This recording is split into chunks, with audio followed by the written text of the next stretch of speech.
Je vous le rappelle, la France a un nouveau Premier ministre, il se nomme François Bayrou. Est-ce que vous pensez qu'il sera davantage indépendant d'Emmanuel Macron que les autres? C'est une des questions qu'on vous pose. Est-ce que vous souhaitez que Bruno Retailleau reste au ministère de l'Intérieur? Autre question que nous vous posons. Votez sur Twitter et sur YouTube. Appelez-nous 0826 300 300 pour en débattre. Nos deux invités du dimanche. À ma gauche, un homme de droite, William T. Bonjour. Bonjour. Fondateur du think tank Place de la République. Vous étiez dans la... À chaque fois, je vais me tromper, pardonnez-moi. Bon, excusez-moi, je vous fusionne tous les deux. Fondateur du think tank Le Millénaire. Vous aviez accueilli l'arrivée de Michel Barnier à Matignon comme une divine surprise, l'homme de droite que vous êtes. Qu'est-ce que vous pensez de celle de François Bayrou, en un mot? Étonné, voilà, avec un sourire qui en dit long sur votre enthousiasme. Nicolas Corato est plus souriant, mais ça a l'air d'être un sourire ironique. Nicolas Corato, fondateur du think tank Place de la République. Bonjour, pas Bonjour. Étonné du tout, c'est tout à fait cohérent, logique. Oui. Voilà. Et enchanté aussi. Vous semblez... Je suis pas du tout enchanté, mais ça fait longtemps que je suis plus enchanté. C'est vrai. Alors je rappelle, think tank Place de la République, proche du nouveau Front Populaire, plus ou moins, on va le dire comme ça, pour résumer grossièrement. Les premiers pas de François Bayrou, l'homme qui veut réconcilier le pays, l'homme que tout le monde connaît pour l'avoir vu se présenter à plusieurs présidentielles depuis à peu près 40 ans. Était-ce un bon profil pour Matignon à l'heure où il n'y a aucune majorité claire possible? Oui, MT. Il y a des pour et des contre. Le pour, c'est que François Bayrou a de l'expérience politique et de la capacité à pouvoir négocier. C'est quelqu'un qui n'a pas beaucoup de tabous, dans la mesure où ses convictions sont plutôt à géométrie variable. C'est-à-dire qu'il est capable de changer, s'adapter, ce qui est une qualité en politique, surtout dans l'environnement actuel. C'est quelqu'un qui a été capable aussi bien de pouvoir négocier un pacte de non-censure avec Olivier Faure, Tondelier et éventuellement Roussel, et dans le même temps négocier un pacte de non-censure avec Marine Le Pen en proposant la proportionnelle très rapidement. Donc en prenant des positions qui étaient plutôt pour le Rassemblement national, notamment sur la question du procès des assistants parlementaires. Bon, peut-être que si par cas il avait été touché par la même grâce, peut-être que c'est pour ça qu'il a une sensibilité pour cette affaire aussi, mais aussi après dans le même temps il est capable de négocier avec Olivier Faure, dans la mesure où la France a besoin de stabilité gouvernementale, parce qu'on a été... attaqué par l'agence Moody's en raison de notre dette importante, en raison de notre poids des dépenses publiques. Je rappelle, vendredi soir, la note de la dette française a été dégradée par l'agence de notation Moody's, notamment en raison de l'instabilité gouvernementale. En fait, il y a ça, et puis il y a surtout d'autres éléments. C'est-à-dire que la France fait face à une instabilité gouvernementale. La France a une dette importante de 3200 milliards.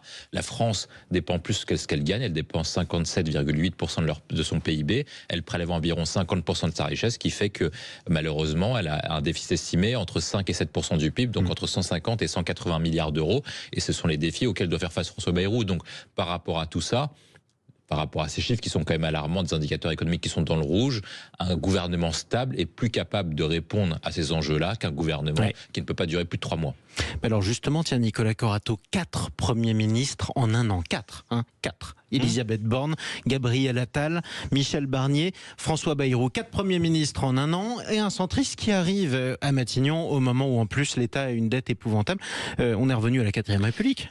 Oui, moi je rends hommage à l'effort que fait William T ce matin en essayant de trouver une forme de rationalité et d'explication dans tout ce qui nous arrive. Je pense qu'il faut arrêter de faire cet effort de rationalité, puisque tout ça est complètement irrationnel et que d'une certaine manière, on nous balade. C'est Monsieur Barnier jusqu'à la Saint-Nicolas, Monsieur Bayrou jusqu'à Noël, ce sera Monsieur Cazeneuve jusqu'à la Saint-Sylvestre, ce sera certainement le Monsieur Le Drian jusqu'à Mardi Gras, et puis peut-être Monsieur Richard Ferrand jusqu'à Pâques. De toute façon, il n'y a aucune rationalité là-dedans. Le seul sujet qui importe, c'est pas de régler le problème de la dette, de Moody's ou de quoi que ce soit, c'est d'éviter de traiter un seul sujet, celui qui intéresse les Français, c'est celui du pouvoir d'achat. Et que l'idée, c'est de tenir jusqu'en juillet sans jamais nommer un gouvernement qui s'attaquera au seul sujet qui intéresse les Français, tous les sondages le prouvent, qui est le pouvoir d'achat. Il n'y aura pas de redistribution dans ce pays jusqu'en juillet. C'est la décision politique qu'a prise Monsieur Macron en nommant un nouveau Premier ministre, en nommant un nouveau Premier ministre qui est issu de son propre camp.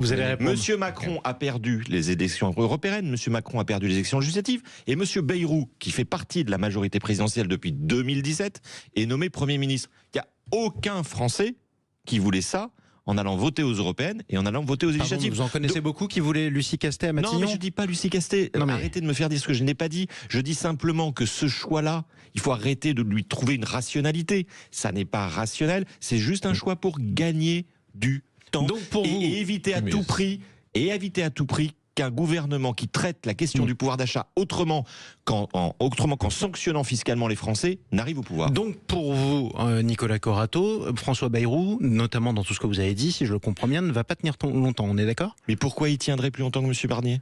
Ça fait un désaccord avec William T. Non, mais on va reprendre le premier point. Le premier point, c'est que Nicolas dit que les gouvernements ne veulent pas traiter la question de du pouvoir d'achat. La redistribution, dites le mot. La première proposition qu'il formule, c'est celle de la redistribution.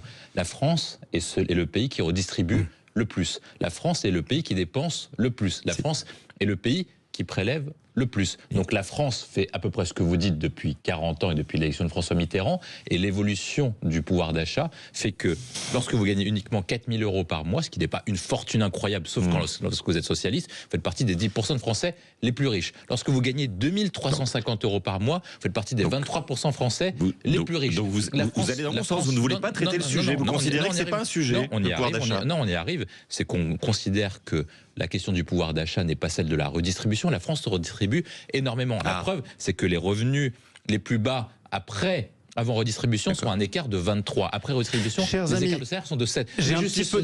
Juste sur ce point-là. On va prendre un dernier élément. La France, l'Allemagne et les États-Unis avaient le même PIB à peu près en 1980. Vous dites la même chose tous les dimanches.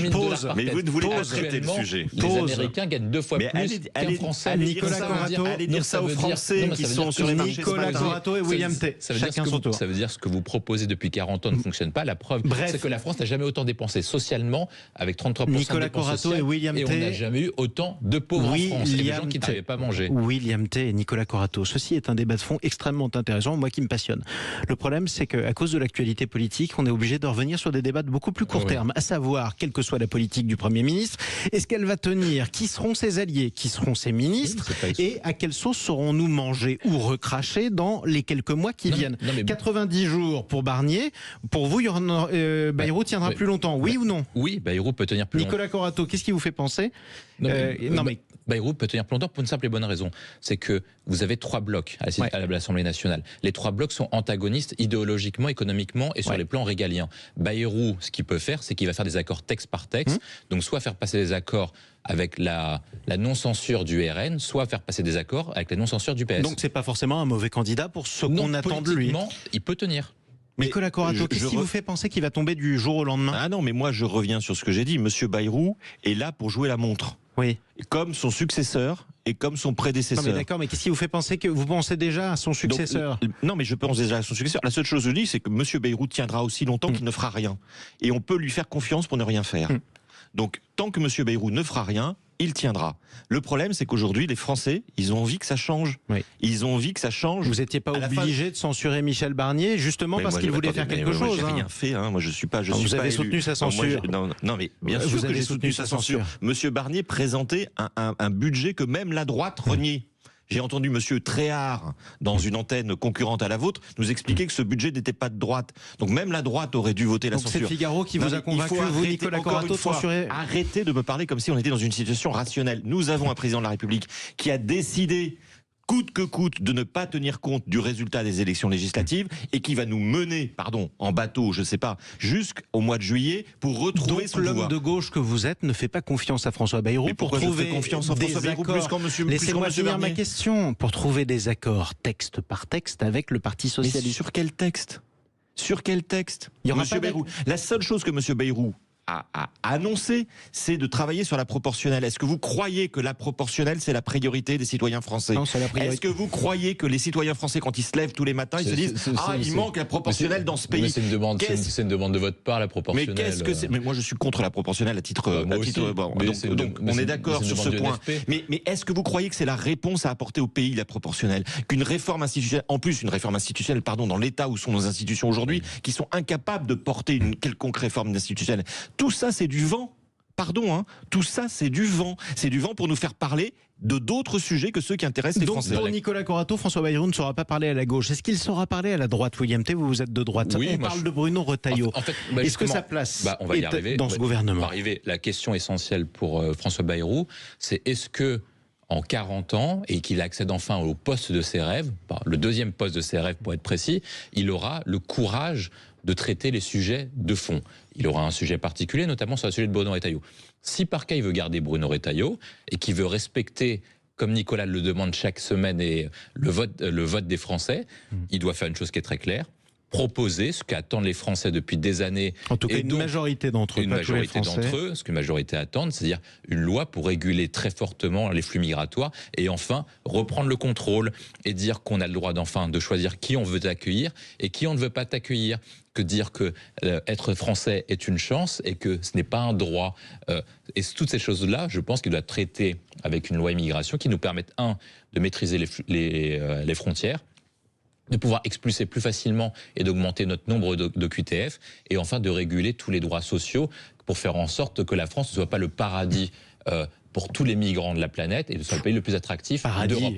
Non mais c'est-à-dire qu'il y a des gens qui actuellement ils font des benchmarks, c'est ce que Gérard Collomb disait, il avait raison, pour venir en France parce que c'est un des pays les plus favorables à l'accueil sur ce plan-là. Nicolas Corato, si par cas il traite ça, je pense que Retailleau peut rester et mener une bonne action qui satisfera notamment et qui arrivera à avoir une majorité à l'Assemblée. On peut débattre de ce sujet, moi j'ai pas de difficulté, j'ai plein d'arguments à vous opposer, simplement vous faites comme si la situation était normale, comme si on pouvait débattre des sujets, comme si le gouvernement et le Parlement étaient en capacité de voter des lois. Pardonnez-moi, ce Parlement est en incapacité de voter des lois. Les gouvernements successifs qui se sont présentés aujourd'hui nous montrent qu'effectivement on est dans une impasse institutionnelle.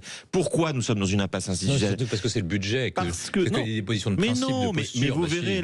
Mais alors attendez, pourquoi d'autres lois n'ont pas été présentées sur le bureau de l'Assemblée nationale? Parce que tout est accaparé par le budget, Nicolas. Tout est accaparé par le budget, mais pas que. Tout est accaparé par la formation de ce gouvernement impossible, introuvable.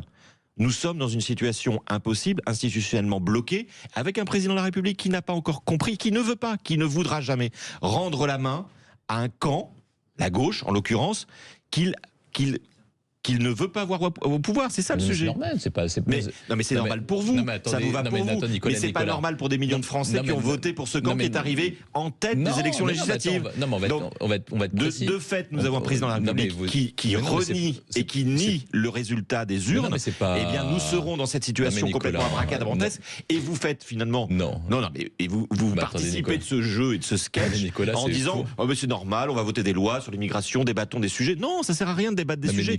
Il n'y aura pas de gouvernement qui tiendra. On verra justement, le pari est ouvert. Attendez, Nicolas, juste pour répondre dessus, Nicolas nous dit chaque semaine que c'est Emmanuel Macron qui empêche l'arrivée d'un gouvernement du Nouveau Front Populaire. Mais ceux qui ont empêché le gouvernement d'un Nouveau Front Populaire, ce sont non seulement les Français qui n'ont pas voté majoritairement pour le Nouveau Front Populaire, et deuxième point, ce sont les députés qui ont voté d'abord pour le Nouveau Front Populaire. Vivement les prochaines législatives, les amis. Non, mais ce sont les députés qui, en très grande majorité, de Renaissance jusqu'au Rassemblement National, qui ont dit non à toute formation du Nouveau Front Populaire parce qu'ils ne veulent pas d'un gouvernement mené par la fin de ce débat. C'est l'alliance avec le Rassemblement National qui a empêché la gauche d'arriver au pouvoir. Vous voyez, on n'a pas avancé depuis la dissolution.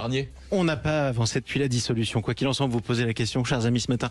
Souhaitez-vous que Bruno Retailleau, le ministre de l'Intérieur, reste au gouvernement? Oui, vous répondez à plus des deux tiers d'entre vous sur le Twitter de Sud Radio.